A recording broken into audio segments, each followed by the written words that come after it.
Bueno, la primera pregunta, Camilo, es ¿quién es Camilo Carreiro? Cuéntanos un poquito qué haces y a qué te dedicas. Pues mira, yo soy profesor de yoga y formador de profesores de yoga.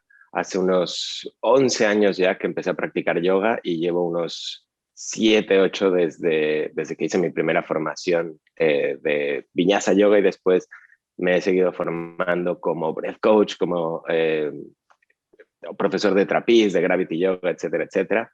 Y mi carrera profesional como profesor de yoga, porque antes hacía otra cosa bastante más aburrida, empezó básicamente en 2010 con mi primera clase de yoga. Fue algo súper interesante para mí. Yo entré en el yoga por dos vías. La primera fue por el interés en la meditación, entonces las respiraciones de yoga me llamaban mucho la atención. Cayó en mis manos un libro de, básicamente un manual de yoga, y yo más que practicar las asanas y las posturas, me interesé mucho por la respiración. Y más o menos al mismo tiempo, mi novia hizo un training para convertirse en profesora de yoga y yo junto con ella empecé, pues uno era su conejillo de indias y me enseñaba las posturas y practicábamos juntos y empecé a hojear el material y me interesó mucho hasta que encontré mi propio estilo de yoga, el que más me gustaba. Hice una formación y la hice un poco con el objetivo de profundizar en mi práctica como quien le gusta tomar fotos y se hace un curso de fotografía, no para ser fotógrafo profesional, sino para tirar buenas fotos. Claro. Lo que hice fue formarme para practicar mejor. Siempre fui muy deportista y me gusta mejorar en lo que hago. Entonces, hacer una formación tenía mucho sentido. Pero cuando empecé a hacer la formación, me di cuenta que me quería dedicar a enseñar porque me llenaba no solo las clases en mí mismo, sino el hecho de transmitir ha sido una cosa que ha estado presente en mi vida. Entonces, a partir de ahí, empecé a dar clases privadas, empecé con sustituciones en Barcelona, que es donde vivo, y poco a poco, de hecho, a partir de 2014 más o menos, empecé a dedicarme full time a enseñar yoga y poco después empecé con las formaciones y empecé a dar formaciones no solo en Barcelona, sino en América, Europa y Asia. Entonces, esto me ha traído, por un lado, mucha satisfacción por el hecho de poder dedicarme a algo que me gusta, que es algo bastante inaudito estos días. Y por otro lado, el poder compartir esta profesión con gente de todo el mundo, cosa que hoy en día es mucho más fácil por las tecnologías que estamos usando ahora mismo. Entonces se me ha abierto un camino mucho más amplio en cuanto al contacto con las personas. Entonces esa es un poco mi historia, muy, muy brevemente. Sí, bueno, me salen un montón de preguntas. Yo siempre os digo que nunca, jamás me preparo una entrevista porque vosotros me inspiráis con la primera pregunta a ir desarrollando, ¿no? Me surge la primera pregunta que me surgió es ¿a qué te dedicabas antes? Es decir, que decías que era algo más aburrido y bueno, nos cuentes un poquito. Mira, yo empecé estudiando economía, me cambié a relaciones internacionales y después me vine a vivir a España y terminé la carrera de ciencias políticas. Después de ciencias políticas, yo me quería dedicar un poco al sector de las ONGs e hice un posgrado para preparar proyectos para el desarrollo y trabajé tanto en el sector público como el sector privado y trabajé en finanzas, trabajé en atención al público y lo último que hice de trabajo de oficina fue conseguir financiación para un centro médico que se dedicaba a hacer diagnósticos por resonancia magnética, básicamente. Entonces yo me preparaba los concursos, obtenía la financiación para que después los diagnósticos se hicieran en el sector público. Y eso era aburridísimo. O sea, claro, claro. El punto está en ese punto de inflexión en el que tú empiezas a trabajar, luego se desarrolla un mundo de oportunidades nuevo. Y otra pregunta que me surgió, ¿qué significa el yoga para ti hoy, con todo lo que sabes y con toda la experiencia que tienes?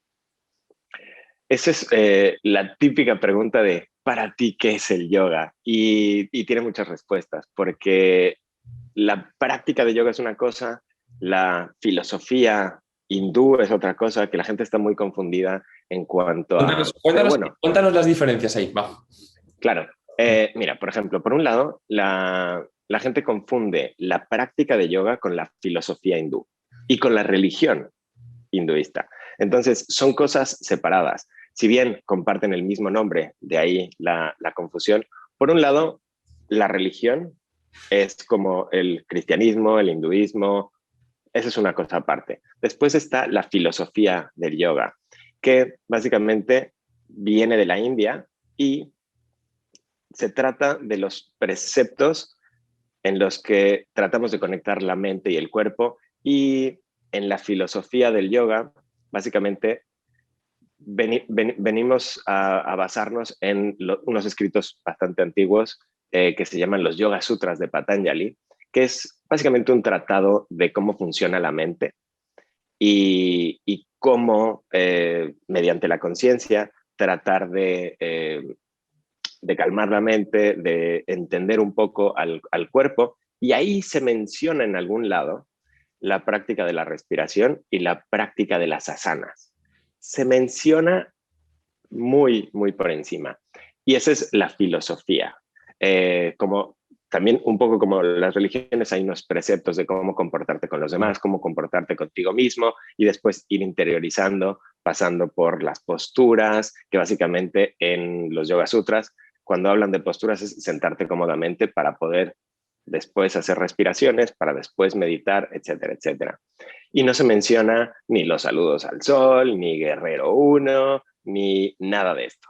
Claro. Entonces, eso es un poco la filosofía. Y luego la práctica de yoga, como la conocemos hoy en día, nos podemos ir unos 100 años atrás como mucho. Piensa que en la India, que es donde surgió la práctica de yoga, la gente no le hacía falta hacer ejercicio. La gente trabajaba en el campo, la gente construía una casa, un muro, y nadie se planteaba que para estar sano tenía que hacer una hora de asanas o correr o lo que sea, porque ya se movían. Entonces, esta práctica empezó con el primer personaje público e influyente del yoga, que se llama Krishnamacharya, uh, en el Palacio de Mysore. Entonces, el rey lo contrató como quien contrata a un profesor de fitness para el staff del palacio, y básicamente daba clases a los jóvenes en general. Y tuvo alumnos como Patabi Joyce, que si te suena el Ashtanga Yoga, es el que trajo el Ashtanga Yoga a Occidente. Iyengar, que también es uno de los principales estilos de yoga que hay.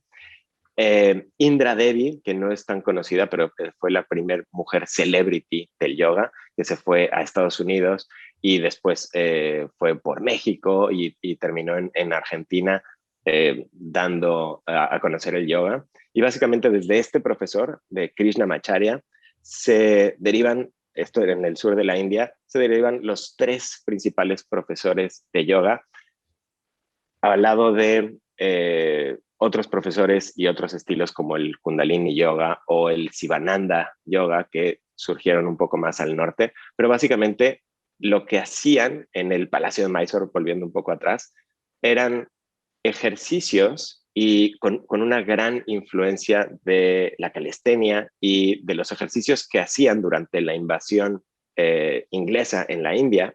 Había soldados que se ponían en forma haciendo cosas muy parecidas a los burpees, que de ahí derivan, por ejemplo, los saludos al sol. Entonces la gente habla del yoga como que es una práctica milenaria, y la filosofía sí, pero las clases que vemos hoy en día en un estudio de yoga, en un gimnasio, no tienen nada que ver con esas prácticas de básicamente sentarte a meditar y hacer introspección. Entonces, si me preguntas qué es el yoga de nuevo, es una práctica de ejercicios donde lo más importante y la diferencia entre el yoga y cualquier otra disciplina es que el yoga es una práctica donde tratamos de coordinar la respiración con los movimientos del cuerpo. Y en este sentido, el yoga es un entrenamiento del sistema nervioso constante. ¿En qué sentido? Nosotros en yoga respiramos, hay bastantes tipos de respiraciones, pero durante la práctica hacemos una respiración que se llama respiración Ujjayi o respiración victoriosa, en la cual bajamos el ritmo de la respiración a más o menos unas 6 respiraciones por minuto, que equilibra el sistema nervioso. Entonces, respiramos como si estuviéramos calmados y tranquilos, poniendo a nuestro cuerpo en situaciones estresantes. Es decir, la práctica nos estresa porque nadie está muy cómodo cogiéndote la mano por detrás o haciendo una postura invertida o un equilibrio sobre los brazos. Pero lo interesante es que hacemos estas posturas donde estresamos a nuestro cuerpo mientras respiramos como si estuviéramos calmados y tranquilos. Cuanto más practicas esto, tu cuerpo estresado, tu sistema nervioso centrado, más puedes llevar esta práctica de yoga a tu vida diaria. Y cuando alguien se te cierra en el coche, cuando alguien te grita, en vez de reaccionar de una forma totalmente sin filtros, como estás acostumbrado a que tu sistema nervioso esté calmado, esté tranquilo, puedes reaccionar de una forma mucho más pausada, mucho más meditada. Y en ese sentido, la práctica de yoga es una práctica que, si bien los ejercicios se hacen durante un momento, durante un tiempo determinado, esto lo puedes llevar a tu vida diaria, tratando de que siempre estés analizando las cosas desde una posición de quietud y de calma. Entonces, en ese sentido, el yoga, además de ser una práctica física, también es una práctica de vida, porque esto que practicas en la esterilla lo puedes llevar a tu vida. Claro, bueno, me encanta todo, con las diferencias y todo. Y eso es, me quitaste una pregunta que te iba a decir, ¿no? Que es, ¿cuáles son, según tú como experto, como profesor y como divulgador de yoga, con toda la experiencia que tienes, Camilo, cuáles son los grandes beneficios que tiene el yoga para la salud? Nosotros en Equilibraton tenemos un área, nosotros tocamos 5 áreas y nuestro propósito es educar en 5 áreas. Una de esas áreas es el área de salud. Y yo cuando hablaba el otro día con la comunidad le decía, bueno, vamos a entrevistar a Camilo. Y claro, le digo, le voy a preguntar dónde entra el yoga, porque nosotros tenemos un área que es de construcción física, donde trabajamos toda la parte deportiva, o sea, de deporte, etcétera, actividad física, y a lo mejor podría entrar ahí, pero yo creo que realmente entra directamente en salud, porque claro, toca toda la parte mental también, de mindset, de control emocional. Claro, entonces, bueno, ahora tú como experto, ¿qué beneficios, además de lo que nos has contado, nos puedes destacar que tiene la práctica diaria de yoga? Claro, mira, para empezar, uno de los grandes males que algunos profesores de yoga infunden en la práctica es exagerar los beneficios. Y esto está también en libros de yoga. Esta postura libera toxinas del hígado. Esta postura mejora el rendimiento de la glotis. Y esto es un poco exagerar los beneficios del yoga. En este sentido, el yoga, y ahora mismo tengo mi móvil en un trípode, básicamente lo que hace es, tienes tres, tres patitas del trípode, y el yoga en lo que se enfoca es en fuerza, equilibrio y flexibilidad, la práctica de yoga. Entonces, en este sentido, durante la práctica y las posturas que hacemos en yoga, trabajamos la fuerza, mantenemos posturas de forma isométrica, muchas veces también hacemos posturas que son dinámicas, muy parecido a las flexiones, etcétera. Entonces, por un lado, desarrollamos la fuerza. Por otro lado, desarrollamos la flexibilidad. Y muchas veces el objetivo es recuperar la movilidad que hemos perdido gracias a la vida sedentaria. Entonces, la movilidad es muy importante porque tener un rango de movimiento adecuado previene lesiones. En el sentido de que, por ejemplo, si tú tienes una buena extensión de cadera, te va a facilitar la marcha. Entonces vas a poder correr mejor y más cómodo. Y la última patita del trípode es el equilibrio. Y el equilibrio en no solo hacer posturas de equilibrio y mantenerlo, sino en tratar de que todas las posturas que son asimétricas, por ejemplo, trabajamos en yoga posturas simétricas y posturas asimétricas que tienen dos lados. Y de lo que se trata es restablecer el equilibrio del cuerpo. Casi todos, por ejemplo, usamos el mouse con la mano derecha, nos lavamos los dientes con la mano derecha, los zurdos con la izquierda, y se crean desequilibrios en el cuerpo. Entonces, una parte importante del yoga es restablecer ese equilibrio, tratando de que si tienes un lado más fuerte o más rígido, trates de equilibrar tu cuerpo. Entonces, en ese sentido, estas tres patitas del trípode se trabajan en yoga. Y una cosa más que quería mencionar, que es a través de la respiración y de, por ejemplo, las clases guiadas, también se promueve la propiocepción, que es cómo se mueve tu cuerpo en el espacio, es decir, la relación de tu cuerpo con el espacio para mantener el equilibrio, para saber dónde colocar los brazos en ciertas posturas. Entonces, traes la atención de fuera hacia adentro. Y además, empiezas a desarrollar la interocepción, es decir, cómo se comporta tu cuerpo por dentro. Y hoy en día, todos estamos más afuera que dentro. Casi nadie se preocupa por cómo se siente, por si te cayó bien esta comida o la otra. Normalmente comes lo que sea y ¡buah! Me sentó fatal, pero nunca te pones a decir, bueno, fue por esto, por lo otro. Y el hecho de hacer clases guiadas donde te vayan diciendo, el pie derecho por aquí, el pie izquierdo por allá, ahora rota internamente la pierna, etcétera, hace que desde las instrucciones vayan hacia tu cuerpo y tú empieces a tomar conciencia de ti mismo, cosa que es bastante importante. Sí. Entonces, en este sentido, el yoga trabaja la mente, trabaja el cuerpo, entonces sería parte de fitness, parte de conexión cuerpo-mente. Y lo último que me parece también muy, muy importante es que se crea comunidad. Y esto es muy importante para todos los aspectos de la vida.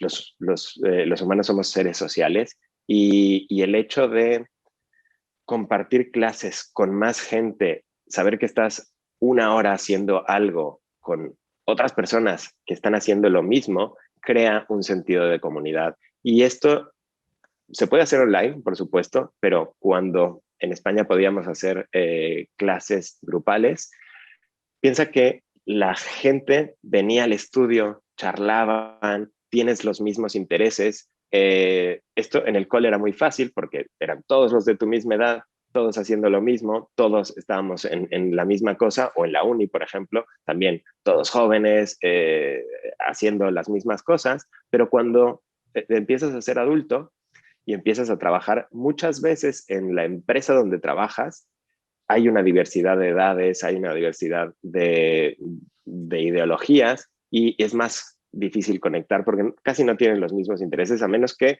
trabajes en una empresa súper guay en la que todo el mundo esté conectado. Entonces, en este sentido, esta comunidad está interesada en la salud. Normalmente vas a yoga porque Sí, quieres sí. hacer algo por ti mismo, por tu cuerpo, para librarte del dolor de espalda, para manejar el estrés, para lo que sea. Y convives con gente que tiene los mismos intereses. Entonces, por ejemplo, incluso para bajar de peso, una de las cosas más importantes no es tanto cuántas calorías quemas, sino el grupo de apoyo en el que si tú dices, hoy me comí una ensalada, si no tienes un grupo de apoyo, tú y tus ensaladitas y tus jugos y tus cosas, en cambio, vas al estudio de yoga y dices, hoy me comí una ensalada y te preguntan, ¿qué traía? ¿Sabes? O sea, se Claro. interesan por la salud. Entonces, tener un grupo de apoyo es muy importante para cumplir tus objetivos de salud. Si tú practicas solo, si vas a correr solo, es genial.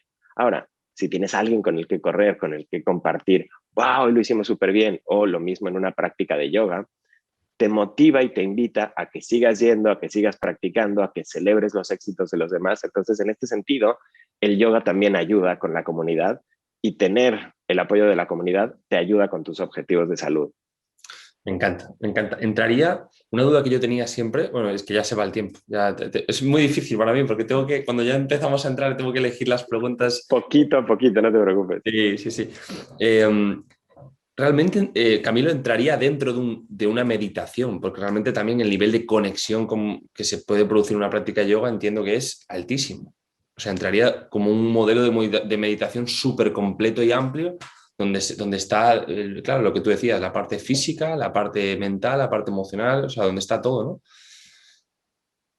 Claro, mira, y volviendo a la filosofía del yoga, los 8 pasos del yoga de Patanjali, uno de ellos es la práctica de asanas, básicamente cómo sentarte en una postura firme pero cómoda, la respiración que te da las puertas a la introspección, que te da las puertas a la abstracción de los sentidos, que después se convierte en una meditación y el último paso se llama samadhi. Pero básicamente a lo que quiero hacer referencia aquí es que la práctica de yoga junto con la respiración y lo que habíamos hablado de la introspección y la propiocepción, hace que tus sentidos se empiecen a acercar más hacia ti y menos a lo que está pasando fuera.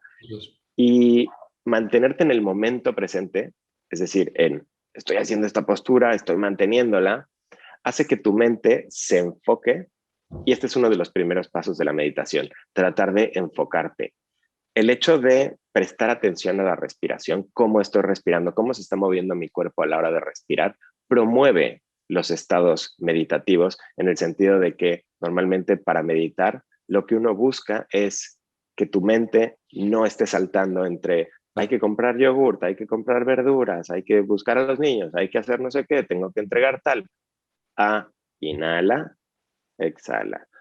Mi cuerpo está aquí, estoy manteniendo bien, estoy respirando tranquilo, perfecto. Entonces, en ese sentido, la práctica de yoga es un paso previo a la meditación, pero además durante las clases de yoga, normalmente las clases guiadas de yoga, hay ejercicios de respiración y se hacen meditaciones. Normalmente en una clase de 1 hora hacemos unos cuantos minutos de respiración guiada y es la mejor puerta para meditar. Entonces, en ese sentido, el yoga y de hecho hay yoga específico de meditación, el yoga nidra, etcétera, pero las clases normales de yoga, sin tener que irte a algo muy específico, abren la puerta y abren el camino hacia la meditación. Y esto es muy interesante porque para...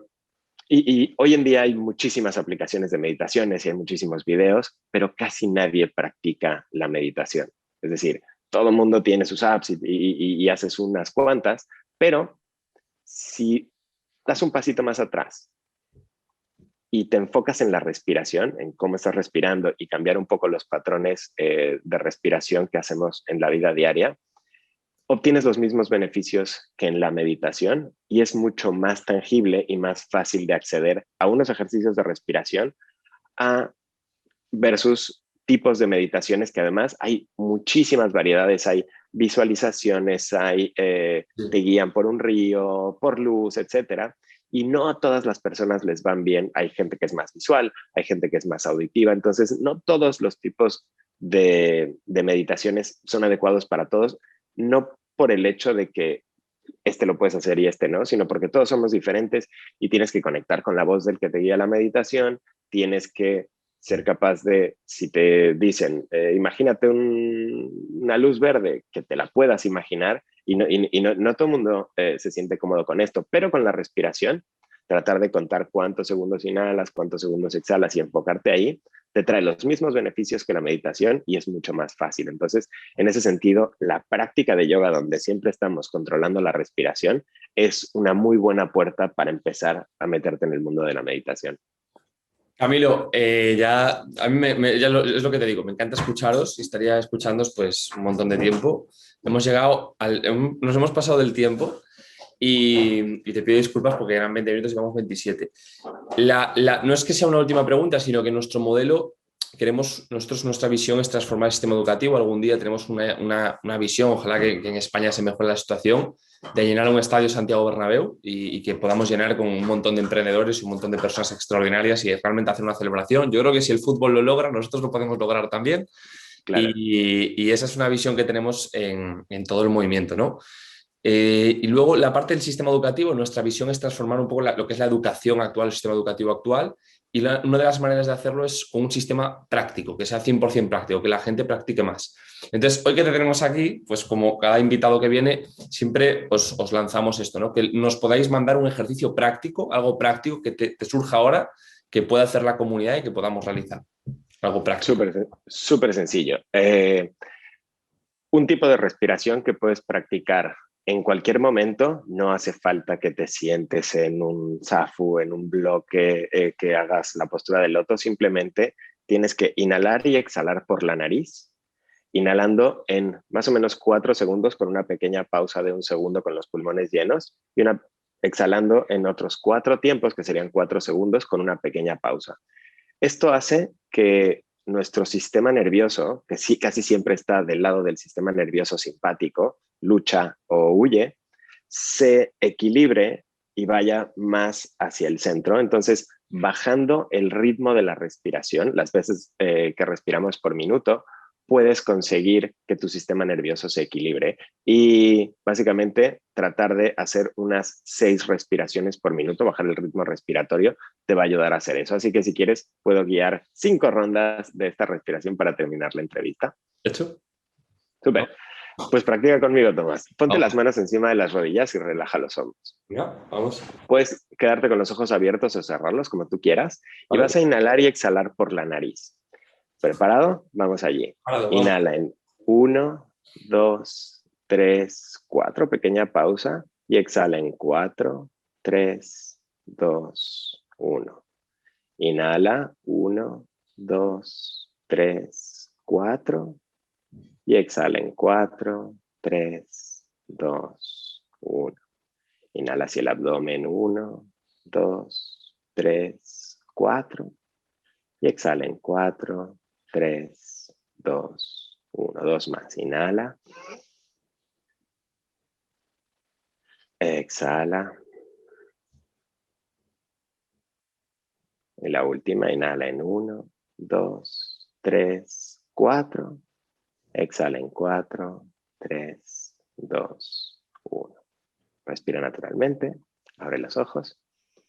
Y puedes hacer entre 5 y 10 rondas de este tipo de respiración cada vez que te sientas somnoliento o te sientas muy agitado. Y esta respiración la puedes hacer con los ojos abiertos, delante de la mesa, sentado en una silla, donde quieras. Y cuantas más rondas hagas y cuantas más veces practiques al día, y de nuevo, lo puedes hacer en cualquier lado, más vas a entrenar a tu sistema nervioso a que se vuelva ágil y pase de estado de acción, tensión y ansiedad hacia el equilibrio. O por el otro lado, si te sientes cansado y sin energía, puedes traer tu sistema nervioso hacia el centro. Entonces es un ejercicio que puedes hacer en cualquier momento. Maravilloso, maravilloso. Camilo, ha sido un placer increíble. Te doy unas gracias inmensas por este espacio. Gracias a ti, Tomás.